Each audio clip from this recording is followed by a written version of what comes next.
Hi everyone, I'm Pete Licata and this is 3 Minutes of Coffee, the segment where I try to explain one element of coffee in 3 minutes or so. And today I'm going to talk about espresso baskets.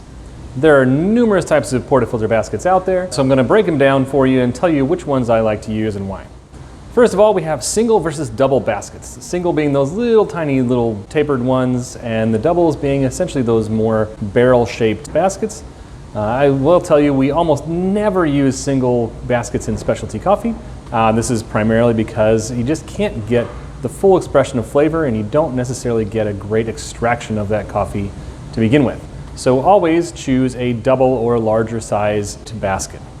Now, when we get into the details, we also have tapered versus a straight edged basket.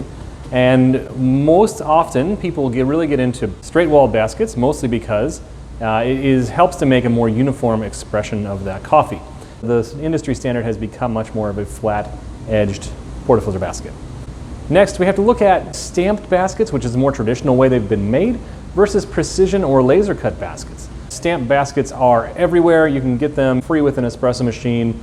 They're pretty common, but they tend to be pretty inconsistent because depending on the machinery that created that basket, you get more holes, less holes, smaller holes, bigger holes, a lot of inconsistencies. So the precision laser cut baskets tend to be much more precise in terms of what you'll be pushing through the bottom of that basket. So it's always recommended that we use laser precision cut baskets, no matter who the manufacturer is. One thing that always comes up is ridged versus ridgeless baskets. Personally, I use ridgeless baskets, which means it doesn't have the little indentation on the exterior.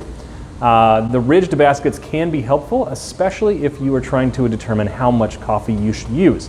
A general rule, I'll always try to fill the basket once it's compressed and tamped down. It should be just under the bottom ridge of that basket or a little bit lower to have the optimal amount of coffee in the basket. If you get too low though, you end up with the potential for the puck to get a little bit muddy and for the coffee to channel potentially. So you do need enough coffee in there, and the ridge can help you determine that if you're not familiar with how much you should use. Newer precision cut baskets tend to have a size rating printed on the side, usually between 15 to 22 grams or so. But these are a good guide to tell you generally how much coffee should fit into that basket.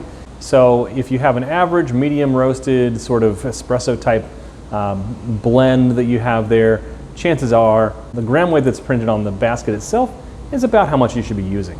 So if you know how much coffee you plan on using, buying a basket that correlates to that gram weight is a good idea. Some advice in troubleshooting baskets. If you're finding you're having inconsistent shots for some reason, I've found numerous times, if you pull out all the baskets in your portafilters and line them up on the counter and look at them side by side, you'll see if you have an improperly sized basket. This happens a lot of times because people just don't pay attention to it. Make sure that those baskets are the same height, they're the same size. If you're buying precision cut laser baskets, you should have a relatively easy go with this because they should be all very, very similar in their size and dimension. Another thing you can do, pop it out of the portafilter, hold it up to the light and look through it. You can check that basket and see, are all the holes clear? Do you need to soak it? Do you need to clean it up? Or get a new basket at that point?